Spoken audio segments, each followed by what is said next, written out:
일주일 동안 하나님의 말씀으로 승리하셨습니까? 우리가 제가 이제 토요일이나 주일 이렇게 차를 타고 이 도로를 운전하다 보면 많이 보이는 광경이 뭐냐면요, 알비를 끌고 가는 차들입니다. 이제 주말이 되면 사람들이 알비를 빌려가지고 금요일 저녁 되면 집 앞에다 세워놓고 충전을 합니다. 왜냐하면 토요일 날 새벽에 이제 여행을 떠나기 위해서입니다. 그래서 토요일, 주일 이제 교회 올 때도 보면 도로에 알비들이 많이 왔다 갔다 하는 걸 볼 수 있습니다. 그걸 보면서 문득 그런 생각이 들기도 합니다. 야, 좋겠다.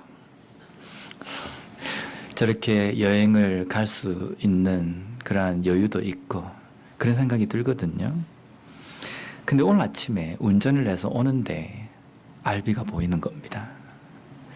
그러면서 저를 딱 보니까 저 사람들은 놀기 위해서 지금 여행을 떠나는 것이고, 나는 지금 운전을 하는 이유는 교회를 가기 위해서입니다. 하나님 앞에 예배를 드리기 위해서 온다. 과연 이 두 가지의 행동, 딴 거 다 떠나서요, 과정이 어떻고 나중이 어떻고 이게 문제예요. 이걸 다 접어두고 현재 그 시점에서 여행을 떠나는 발걸음과 하나님 앞에 예배를 드리기 위해서 가는 발걸음, 어떤 발걸음이 더 복된가라는 겁니다. 사람들이 그런 이야기를 합니다. 꼭 주일날 교회를 가야지만이 예배냐? 집에서도 예배 드릴 수 있고 여행 가가지고 거기서도 예배를 드릴 수 있고, 예, 그렇습니다. 그런데 그 과정과 그 내용들은 다 접어두고 현재 내 발걸음, 여행을 가려고 하는 발걸음과 하나님 앞에 예배를 드리려고 가려고 하는 그 두 발걸음 중에 하나님께서 어떤 것을 더 복되다라고 말씀하실까? 우리가 한번 생각을 해봐야 될 것 같습니다. 분명히 하나님 앞에 예배를 드리러 가는 그 삶이 의미가 있고 복되다는 겁니다. 그렇다고 해서 여행 가는 삶은 저주받은 삶이다, 그런 뜻은 아닙니다. 오늘 우리가 하나님 앞에 예배를 드리기 위해서 이곳에 왔지 않습니까? 이 발걸음, 아이고 오늘도 내가 주일이 되니까 내가 온다, 이렇게 생각하고 우리가 올지도 모릅니다. 어떤 분은 아무 생각 없이 그냥 주일이니까 그냥 내가 교회 간다라고 왔을 수도 있습니다. 그런데 우리가 무심결이든 아니면 마음을 가지고 어떤 뜻을 가지고 왔건 교회를 향하는 이 발걸음은 분명 복된 발걸음이라는 겁니다. 무의미하거나 아무런 뜻도 없는 그런 발걸음이 아니라 하나님께서 분명히 기억해 주시고 하나님께서 은혜로 채워주시는 발걸음이 되기를 원합니다. 제가 지난주 월요일에 극장에서 한국 영화가 들어왔다는 이야기를 듣고 영화 관람을 했습니다. 미국에서 영화관에 가면 알지도 못하는 영어로 하니까 영화가 별로 그렇게 재미가 없어요. 그래서 미국 가서 극장 가서 영화를 본 거는 몇 개 안 되는데 대부분이 그냥 액션입니다. 막 비행기가 나르고 폭탄이 떨어지고 막 이런 것들. 왜냐하면 그건 그냥 모양만 봐도 무슨 뜻인지 이해를 하거든요. 근데 심각하게 말로 하는 거는요, 잘 이해를 못 합니다. 그런데 한국 영화가 간간히 아라파워에 있는 극장에 영화관에 들어옵니다. 그래서 이번에도 들어왔다고 해서 한번 보러 갔습니다. 영화 제목이 뭐냐면요, 장사리, 잊혀진 영웅이라는 제목입니다. 우리가 6.25 전쟁 때 보면 이 인천 상륙작전이 있었습니다. 메가더 장군이 인천 상륙작전을 시행하기 위해서 이 작전이 북한군에게 들키지 않기 위해서 이 다른 항구 몇 개, 거기에다가 이 소규모 이 상륙작전을 시행을 합니다. 그래서 인천 상륙작전이 발각되지 않고 그쪽에서 성공할 수 있도록 나머지 해변에서는 이게 약간의 트릭처럼 그런 상륙작전을 합니다. 그 중에서도 보면 이 장사리라는 곳이 있습니다.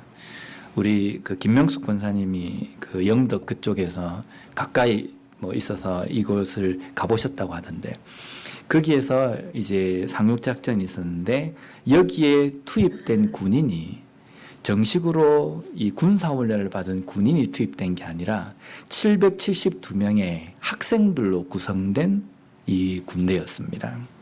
물론 지도자는 이 군인이었습니다. 그런데 대부분의 군인들은 학도병들로 구성이 되었습니다. 이 772명의 학생들이 이 작전에 투입되기 위해서 훈련된 그 기간은 고작 2주입니다. 제가 군대를 갔다 왔지 않습니까? 물론 그렇게 길게는 갔다 오지 않았지만 길든 짧든 반드시 군사훈련을 합니다. 이 군사훈련을 할 때에는요, 이 신병교육대에 가서 뭐 짧게는 4주, 또 길게는 뭐 6개월까지도 받기도 하고 뭐 천차만별입니다. 그런데 이 군대의 이 훈련소에 가서 훈련을 할 때에요, 2주 정도 이렇게 되면은 제식 훈련 겨우 하고 총 이제 좀 쏠까 말까 하는 그 정도 수준입니다. 뭐 작전에 대한 어떤 뭐 경험이나 아니면 그런 훈련도 제대로 돼 있지 않는 그런 상태입니다. 그런데 이 고등학생들이 군복 대신에 교복을 입고 전쟁에 투입된 곳이 바로 이 장사리 상륙작전이었습니다. 여기에서 139명이 전사를 합니다. 그리고 92명이 부상을 입습니다. 그럼 나머지 사람들은요, 실종입니다.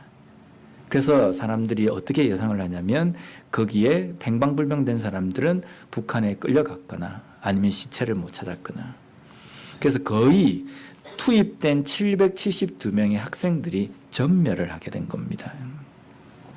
그걸 영화로 이렇게 다루었는데요. 실화를 바탕으로 해서 영화를 이렇게 만들었습니다. 근데 그 영화를 보는 중에 문득 제 마음속에 그런 생각이 들었습니다. 20살도 채 되지 않은 저 학생들이 어떤 마음으로 저 전쟁에 투입이 되었을까? 분명히 안 갈 수 있는 문제입니다.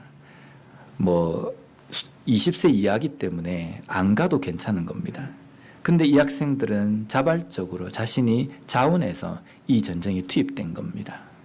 총도 제대로 쏠지도 모르고, 만약에 육박전을 해야 된다고 한다면 정규 훈련을 받은 군인을 상대로 상대가 되겠습니까?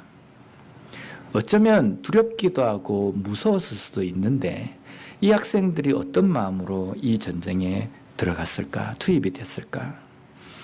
그런 생각이 들으니까 단 한 가지입니다. 나라를 사랑하는 마음입니다. 이 나라가 있어야 국민이 있고, 나라가 있어야 우리 가족이 있고, 내가 있다라는 생각 때문에 나라를 향한 그 애국심이 그들로 하여금 그 전쟁에 자발적으로 참전하도록 만들었다는 겁니다. 그런데 당시 학생들이 6.25 전쟁 때 20살도 채 안 된 그 학생들이 전쟁에서 직접 자신의 목숨을 걸고 싸웠다고 한다면 지금 현재 우리는 나라를 위해서 어떤 일을 할 수 있겠습니까? 총을 들고 나가서 싸울 수 있겠습니까? 아니면 한국에 무슨 문제가 있다니까 지금이라도 비행기를 타고 들어가가지고 함께 목소리를 높이는 게 우리가 할 수 있는 방법이겠습니까? 분명히 우리의 삶에서도 할 수 있는 일이 있습니다. 그게 뭡니까? 나라를 위해서 기도하는 겁니다. 우리가 새벽마다 새벽기도 때 나라를 위해서 기도를 합니다. 그런데 왜 우리가 대한민국을 위해서 기도합니까? 내가 한국 사람이기 때문입니까? 내가 한국 사람이기 때문에 한국 땅을 위해서 기도해야 한다. 걱정하는 마음으로 기도해야 된다. 근데 우리 그리스도인들은요, 우리의 기도의 폭이 좀 넓어져야 합니다. 우리는 한국 사람이기 때문에 대한민국만을 위해서 기도하기보다는 하나님의 백성이고 예수 그리스도의 제자로서 이 지구, 이 땅을 걱정해야 된다는 겁니다. 이 땅 가운데 하나님의 말씀을 알지 못해 죽어가는 영혼들, 아직까지 선교사가 들어가지 않은 그 지역에 있는 사람들, 그들이 복음을 듣지 못해서 죽어가는 그것 때문에 안타까워하면서 그들을 위해서도 기도해야 된다는 겁니다. 그래서 우리의 기도의 폭은 조국 대한민국과 지금 현재 우리가 살고 있는 이 미국 땅, 경제적으로는 잘 살지 모르지만 문화적으로나 또 여러 가지 환경적으로 타락해 있는 이 땅을 우리의 가슴에 품고 기도해야 됩니다. 또 그 기도의 폭을 넓혀져서 남미, 또 아프리카, 아시아 지역, 이 여러 지역에 하나님을 알지 못해서 죽어가는 영혼들을 위해서 기도하는 것, 그것이 우리가 할 수 있는 일입니다. 그런데 우리가 여기에서 그 땅을 위해서 기도밖에 할 수 없다, 우리가 이런 표현을 많이 쓰잖아요. 근데 그렇게 표현 쓰면 안 됩니다. 내가 몸으로 직접 내가 뭔가를 참여할 수 있고 할 수 있는 일도 있지만 내가 신체적으로 또 환경적으로 그렇게 못하기 때문에 기도밖에 못한다. 이거는요, 기도의 힘을 무시하는 겁니다. 기도의 힘은 무엇입니까? 하나님을 믿는 믿음으로 하나님께 간구하는 겁니다. 하나님 이렇게 좀 해주십시오. 하나님의 능력이 그 가운데 함께 해주십시오. 사람 몇십만 명, 몇 억만 명이 움직이는 것보다 전능하신 하나님이 움직이는 것이 더 위대하고 확실한 방법이라는 겁니다. 그래서 우리가 기도를 한다는 것은요, 이거는 이만저만 위대한 일을 하는 것이 아니라는 겁니다. 그래서 우리는 우리 조국 대한민국뿐만 아니라 미국 땅을 위해서 또 전 세계 복음화를 위해서 기도하는 그러한 위대한 일을 담당하는 그리스도인이 되었으면 좋겠습니다. 다시 영화로 돌아가면요, 이 영화에서 학도병들이 이제 그 북한군을 상대로 해서 상륙작전을 하고 그 장살이라는 곳을 지킵니다. 왜 지키냐면요, 북한군이 밑에 그 부산 지역 빼고 나머지를 다 점령할 때 북한군이 이 구조 물자, 전쟁 물자, 식량들을 조달할 때 이 장사리를 반드시 통과해야 됐었습니다. 그래서 그것을 보급로를 끊기 위해서 그 장사리를 이 학생들이 죽을 때까지 막습니다. 근데 이 일을 할 때 보면 사람들이, 이 학생들이 비록 훈련이 덜 되어 있었지만 최선을 다해서 자기가 맡은 일을 다 합니다. 그래서 거기서 장렬하게 전사를 합니다. 오늘 우리가 우리의 삶에서 우리의 인생을, 우리의 믿음 생활을 뭐라고 표현하냐면 영적 전쟁이라고 이야기합니다. 이거 느끼십니까? 전쟁통이라는 걸 느끼십니까? 내가 지금 살아가는 내 인생이 평온한 어떤 평야가 아니라 전쟁통이라는 것을 우리는 느껴야 됩니다. 이걸 못 느끼면요, 우린 천하태평이 될 수밖에 없어요. 야, 당장 지금 내 눈앞에 적이 와 있다라고 생각하면 뭔가를 동원해서라든지 이 전쟁을 싸우려고 하거든요. 근데 전쟁은 저 멀리에 내 인생과는 전혀 관계없는 그런 문제다라고 생각하면 전혀 내 마음 가운데 조급함도 없고 급함도 없고 뭔가 위기감도 없는 겁니다. 그런데 분명한 것은 성경이 우리에게 말씀해 주시는 것은 우리의 인생은 영적 전쟁터이며 이 전쟁은 5년 있다가 끝나는 것도 아니고 10년 있다 끝나는 것도 아니고 우리가 죽을 때까지 멈추지 않는 것이 이 영적 전쟁이라고 우리에게 말씀해 주고 있다는 겁니다. 그래서 우리는 치열한 이 영적 전쟁터에서 살아가는데 과연 우리는 이 영적 전쟁, 치열한 전투를 하기 위해서 얼마나 준비가 되어 있고 얼마나 훈련이 되어 있느냐라는 겁니다. 어떻습니까? 얼마나 내가 훈련이 되어 있고 얼마나 준비가 되어서 내가 이 영적 전쟁을 하고 있다라고 생각하십니까? 오늘 말씀을 통해서요, 누가 하나님의 일을 합니까? 라는 제목으로 오늘 이 부분을 우리가 좀 나누었으면 좋겠습니다. 먼저 오늘 본문 1절 말씀을 함께 읽어보도록 하겠습니다. 여호와께서 모세에게 말씀하여 이르시되 아멘. 여기 보면 하나님께서 모세에게 말씀하셨다, 말씀하여 이르시되라고 되어 있습니다.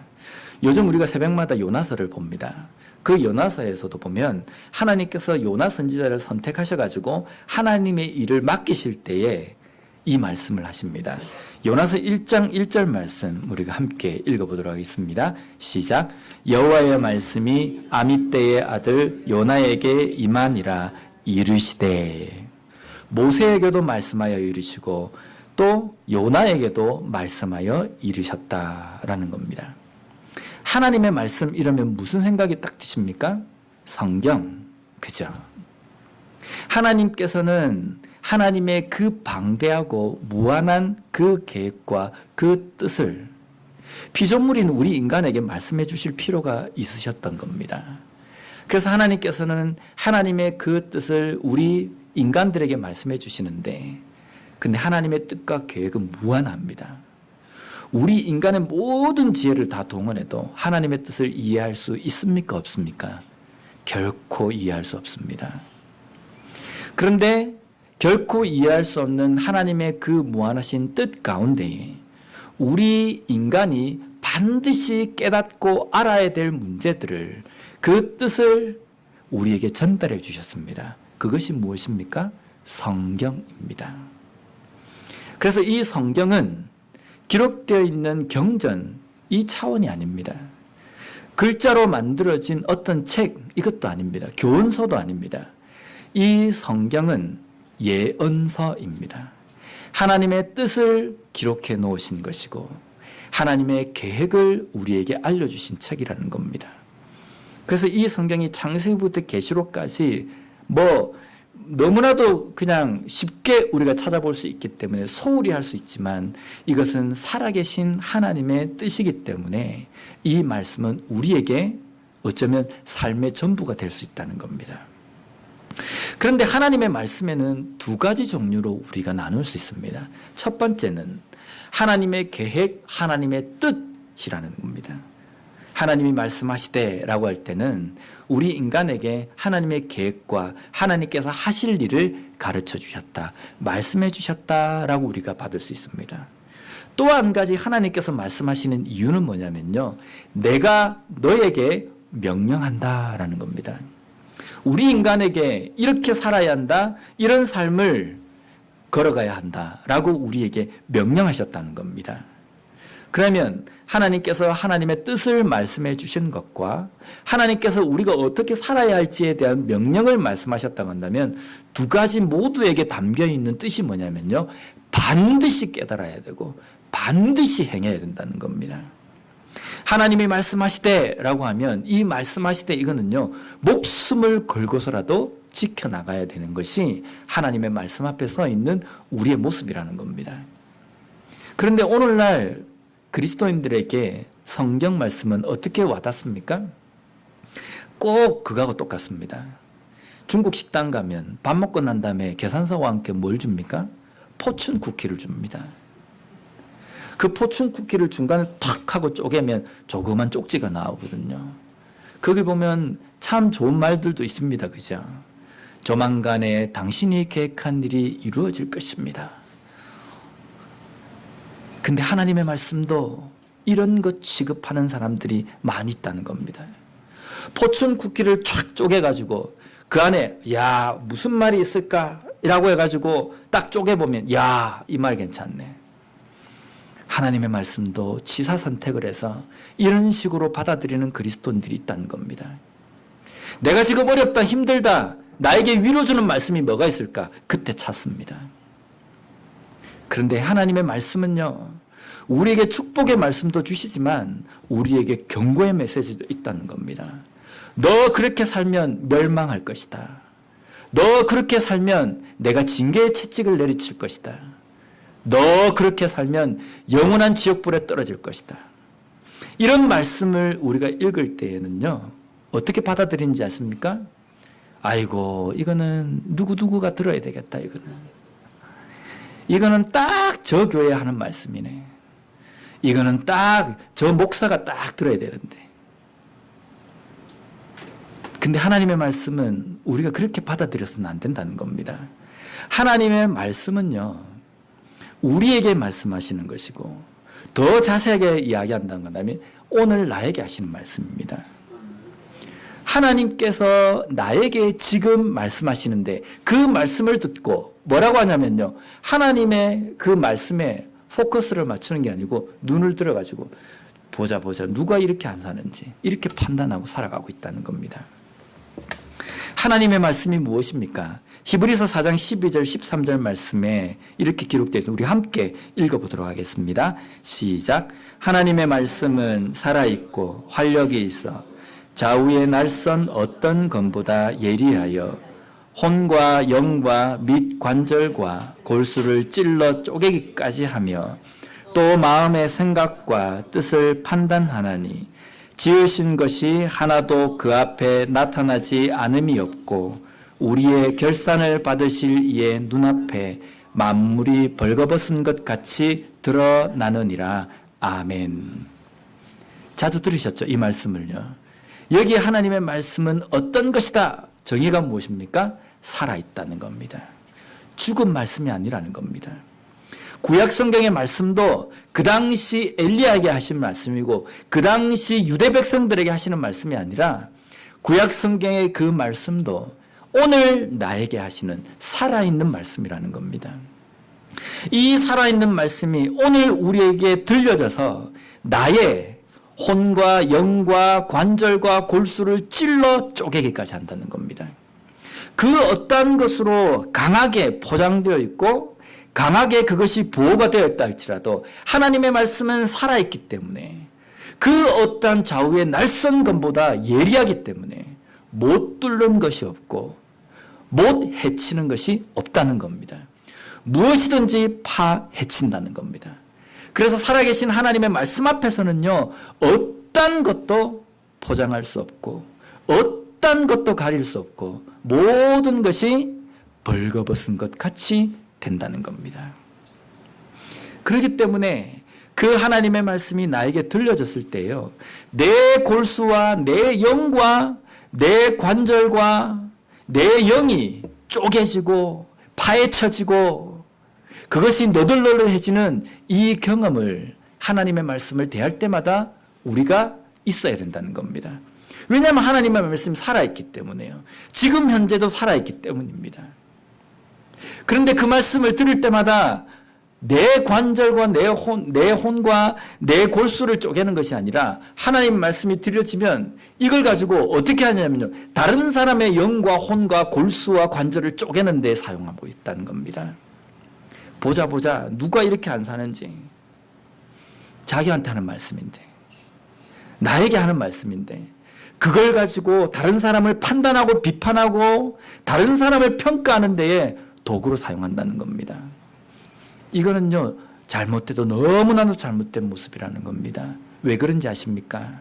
당시 예수님 당시에 바리새인들과 서기관들과 종교 지도자들이 이와 똑같은 행동을 했다는 겁니다. 지 삶은 돌아보지 않고 그것 가지고 다른 사람들을 판단하고 비판했다는 겁니다. 만약에 그 말씀이 살아계신 하나님의 말씀이고 내 관절과 내 골수를 쪼개는 말씀이라고 받아들였다고 한다면 예수님을 못 알아볼 리 없습니다. 예수님께서 하시는 그 사역을 보면서 그들의 삶이 그렇게 강팍해질 수가 없었을 겁니다. 그런데 그들의 눈앞에 보이는 말씀은 내 관절과 내 골수를 쪼개는 것이 아니라 다른 사람과 다른 영혼과 다른 교회를 판단하는데 이 말씀을 사용했기 때문에 살아계신 하나님이 아니라 포춘 쿠키 정도로밖에 생각하지 않는 아주 잘못된 모습을 살아가고 있다는 겁니다. 오늘 우리의 삶은 어떠십니까? 하나님의 말씀을 받을 때마다, 하나님의 말씀을 읽을 때마다 내 관절과 골수가 쪼개지는 그런 경험을 하십니까? 내 가슴이 처지고 내 인생이 이래서는 안 된다라고 생각하며 하나님 앞에 내 자신을 내어놓고 내 삶의 어떤 것을 평가받고 그러한 경험이 말씀을 대할 때마다 있어야 된다는 겁니다. 그러한 경험이 있을 때에 이 말씀이 살아계신 하나님의 말씀으로 우리의 인생 가운데 거하게 된다는 겁니다. 성경 좀 안다고, 신앙생활 좀 오래 했다고 뻐기고 싶은 것 충분히 이해됩니다. 목사인 저도요, 어디 가서 뭐 토론하거나 이럴 때 보면 요번 주에 우리가 컨퍼런스가 있었습니다. 근데 조별로 토론을 하는데 막 오고 가는 대화를 가만히 들으면서 말하고 싶은 겁니다. 왜 이래 답답할까? 근데 그럴 때요, 꾹 하고 참고 있으면 더 있어 보입니다. 아십니까? 거기에 뭐 내 좀 안다고 해서 한마디 툭 던지면요, 자기 무지함과 무식함이 드러나는 겁니다. 사람과 토의할 때도 그래요. 근데 하나님의 말씀 앞에 신앙에서도 똑같습니다. 내 좀 안다고, 내가 신앙적으로 뭔가 우월하다고 말하고 싶잖아요. 그럴 때 가만히 있으면 더 있어 보입니다. 근데 그럴 때 꼭 말하고 싶거든요. 그럴 때 꼭 표현하고 싶거든요. 근데 그 표현하는 것이 하나님의 말씀 앞에서 벌거벗게 된다는 겁니다. 하나님께서는 그 말씀을 다른 사람에게 적용하기 위해서, 다른 사람을 판단하기 위해서 나에게 주신 것이 아니라 나 자신을 보라는 겁니다. 나 자신이 하나님의 말씀 앞에서 벌거벗으라는 겁니다. 그래서 나 자신을 바로 보라고 우리에게 주시는데 우리는 그걸 가지고 제대로 사용하지 않고 제대로 받지 않는다는 겁니다. 오늘 우리가 말씀을 대할 때에 이러한 나 자신을 굴복하고 나 자신을 하나님의 말씀 앞에 쳐서 복종시키는 그러한 삶을 살아가는 제대로 된 그리스도인으로 살아가는 우리가 되었으면 좋겠습니다. 하나님이 모세에게 임하신 말씀이, 주신 말씀이 무엇이냐면요, 이제 회막을 지어놓고 그 회막 안에 들어가는 기구를 만들어야 되는데 이 기술자를 내가 세우겠다라고 말씀하십니다. 그래서 두 사람을 세우는데 2절 말씀을 우리가 함께 읽어보도록 하겠습니다. 시작. 내가 유다 지파 훌의 손자요 우리의 아들인 부살레를 지명하여 부르고, 6절 말씀을 우리가 함께 읽겠습니다. 시작. 내가 또 단 지파 아이사막의 아들 오홀리압을 세워 그와 함께 하게 하며 지혜로운 마음이 있는 모든 자에게 내가 지혜를 주어 그들이 내가 내게 명령한 것을 다 만들게 할지니. 아멘. 여기 하나님께서 두 사람을 세우십니다. 누굽니까? 브살렐과 오홀리압입니다. 당시 이스라엘 백성들이 애굽을 나갈 때, 출애굽을 할 때에 이 계수를 합니다. 거기에 25세로서 이 장정, 일을 할 수 있는 노동력을 가지고 있는 이 남자 숫자만 몇 명인지 아십니까? 60만 명. 60만 명의 남자들이 있는데 그 중에 두 사람이 뽑혔어요. 경쟁률이 어떻습니까? 60만 대 2. 야, 대단하지 않습니까? 그래서 우리는 이때 생각할 수 있습니다. 야, 부살렐과 오홀리압이 많이 배웠구나. 소질이 다른 사람보다 특출나구나. 그래서 하나님께서 선택하셨구나. 우리가 이 생각을 합니다. 그런데 이 생각을 우리의 신앙에도 똑같이 할 때가 있어요. 저 사람이 왜 저 일을 하는가? 좀 똑똑하기 때문에, 많이 배웠기 때문에, 준비가 되었기 때문에 우리가 이렇게 생각하거든요. 제가 왜 목사가 된지 아십니까? 많이 배웠기 때문에요. 뭔가 남다르게 잘생겼기 때문에요. 이게 화술이 좋기 때문에요. 아닙니다. 왜 이 사람이 하나님의 일을 하는 일꾼으로 선택되었느냐? 왜가 중요한 게 아닙니다. 중요한 게 뭔지 아십니까? 하나님께서 선택하셨다는 게 중요한 거라는 겁니다. 백날 세상에서 날고 긴다 할지라도 하나님이 선택하지 않으면 하나님의 일을 할 수 없다는 겁니다. 믿으십니까? 저 사람이 아무리 능력이 있고 외형적으로 갖춰져 있고 뭔가 많이 배우고 세상에서 저 분야에서는 진짜 프로페셔널이고 그 누구도 따라갈 수 없는 그러한 능력을 가진 사람이라 할지라도 하나님께서 선택하신 사람을 이길 수 없다는 겁니다. 안 믿으시는 것 같아요. 한번 보세요. 하나님께서 못하실 일이 있으십니까? 없지 않습니까? 하나님께서 못하실 일이 없으시기 때문에 그 불가능한 저 같은 것도 목사로 세우셨지 않습니까? 외형적으로 봐도 살아온 인생을 봐도 배운 것도 봐도 별 볼 일 없는 저를 이 미국 땅까지 인도하셔가지고 목사로 세우셨지 않습니까? 이거는 불가능한 가운데에 가능케 만드신 하나님의 놀라운 능력입니다. 믿으셔야 합니다. 겉으로 봐도 이게 표가 나지 않습니까?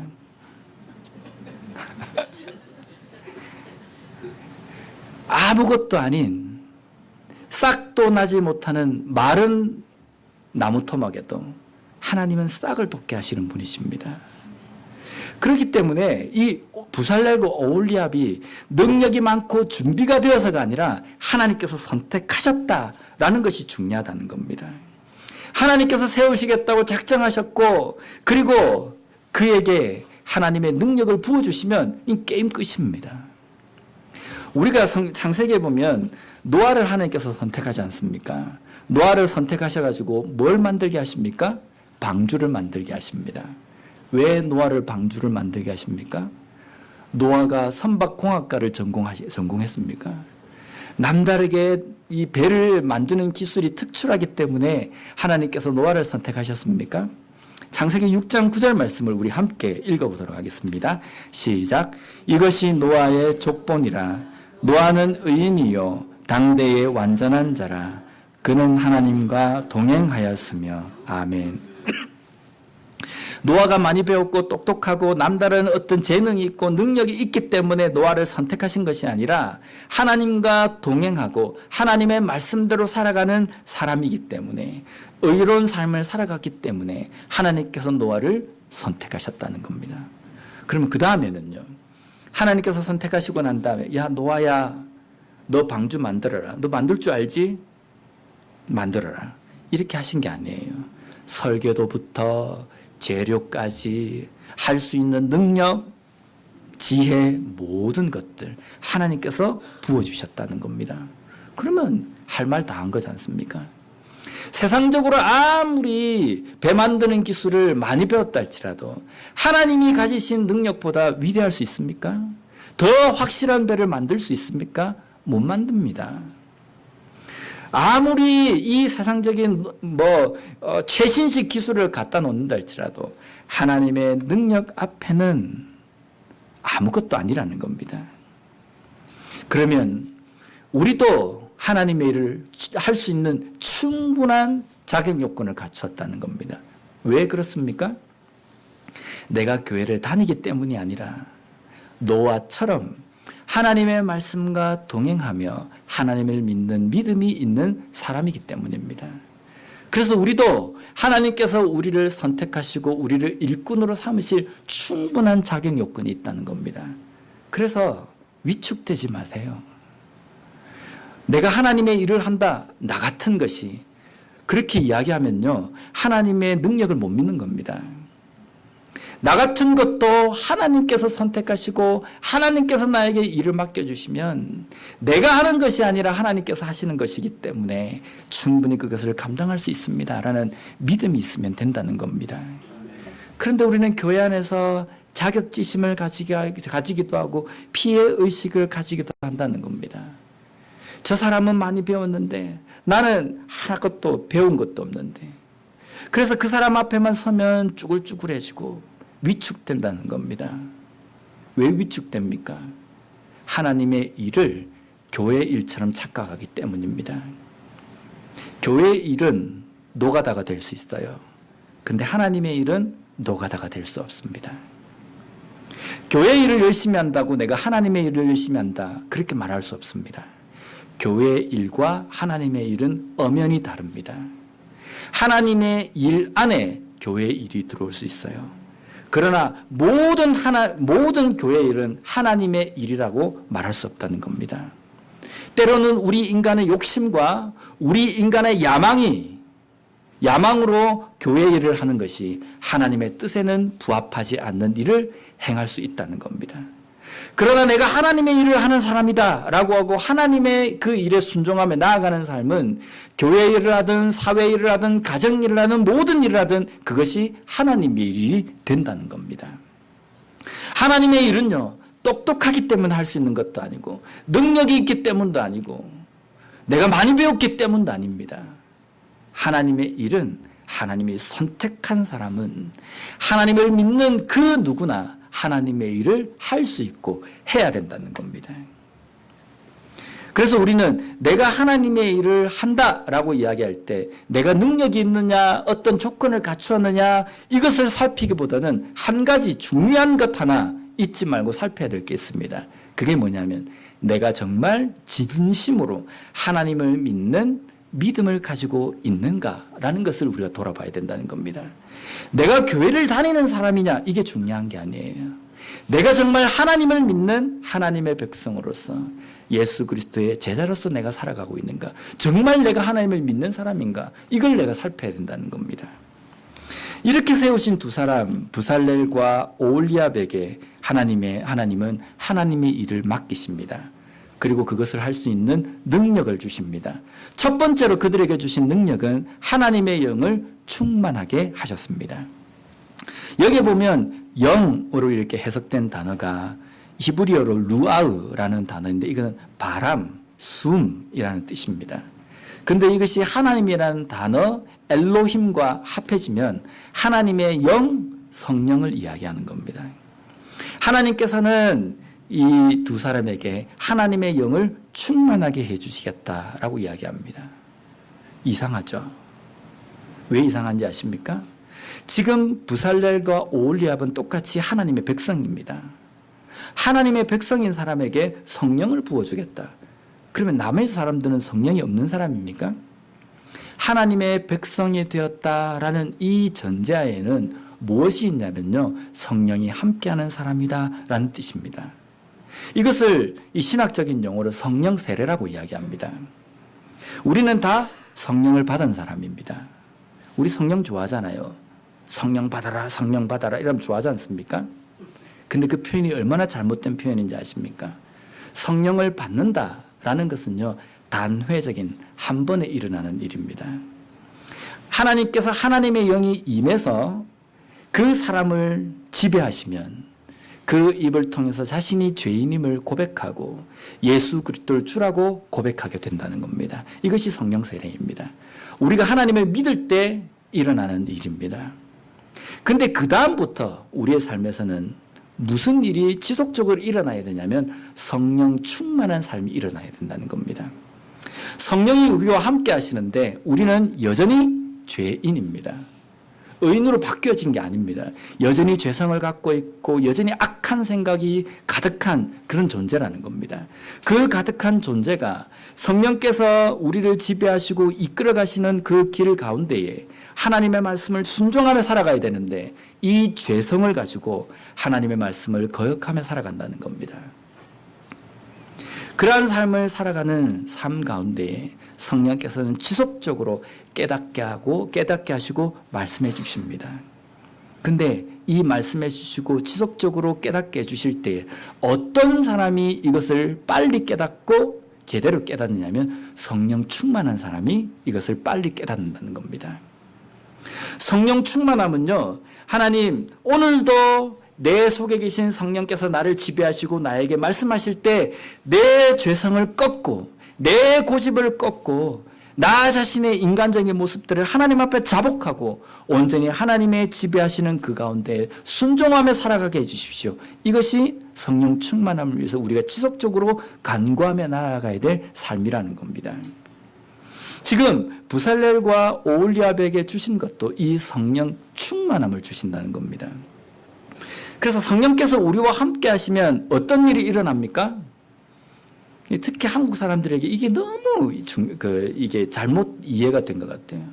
뭔가 성령이 우리 속에 있고 성령이 충만하면요, 혀가 꼬이고 눈빛이 변합니다. 말부터도 변해요. 말부터도요.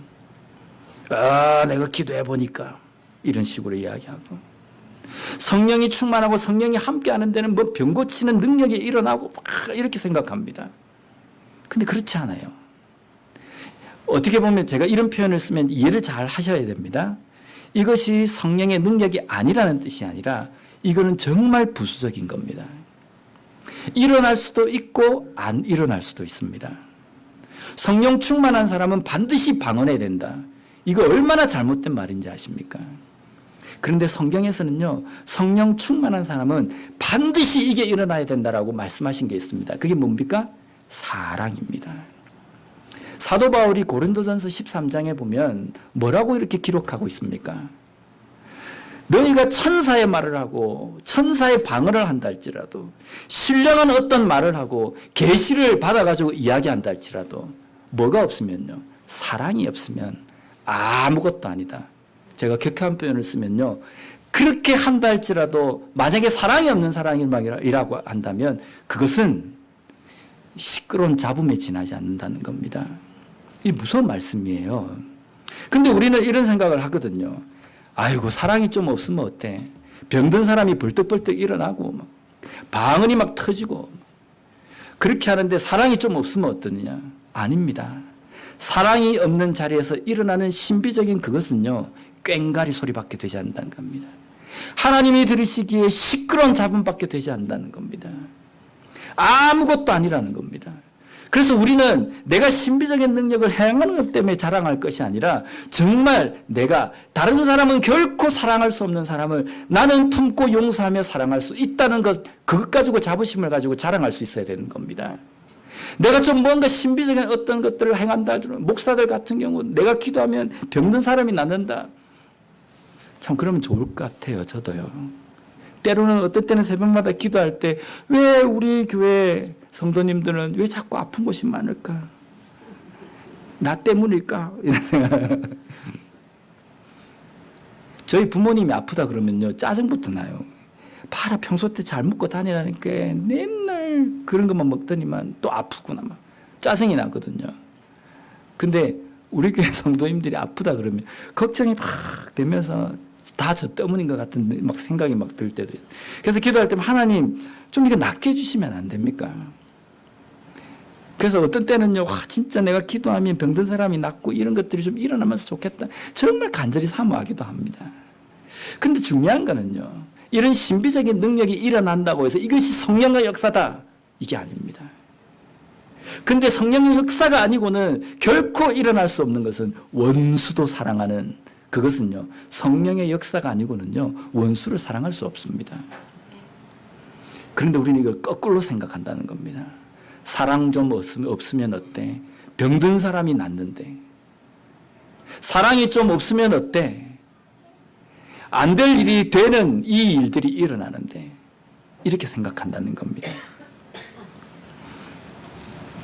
하나님께 우리가 간구하고 우리가 하나님 앞에 매달려야 될 것은 성령 충만함을 위해서 끊임없이 간구해야 됩니다. 성령 충만함으로 말미암아 내가 하나님의 뜻을 온전히 감당하고 사랑할 수 없는 사람도 사랑하며 도무지 용서할 수 없는 그 존재도 용서하고 품을 수 있는 그러한 마음을 가지게 해달라고. 그러면요, 그 성령 충만한 삶을 살아가는 사람에게 하나님께서 필요하실 때에 하나님께서 하시고 난 그 일들 가운데 능력을, 은사를 베풀어 주신다는 겁니다. 이렇게 성령이 함께 하는데 충만함을 우리가 가져야 된다고 제가 말씀을 드렸는데, 이 충만하다는 이 단어가 히브리어로 말레라는 단어인데 이게 어떤 뜻이냐면요, 넘친다라는 뜻입니다. 쏟아붓다라는 뜻입니다.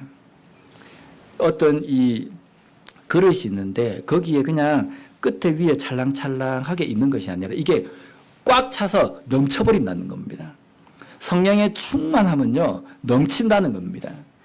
하나님께서 지금 모세에게 이 두 사람에게 하나님의 영을 충만하겠다라고 말씀은 이 두 사람이 회막에 들어가는 이 기구를 만드는 데에 부족함이 없는 능력으로 채워주겠다는 겁니다.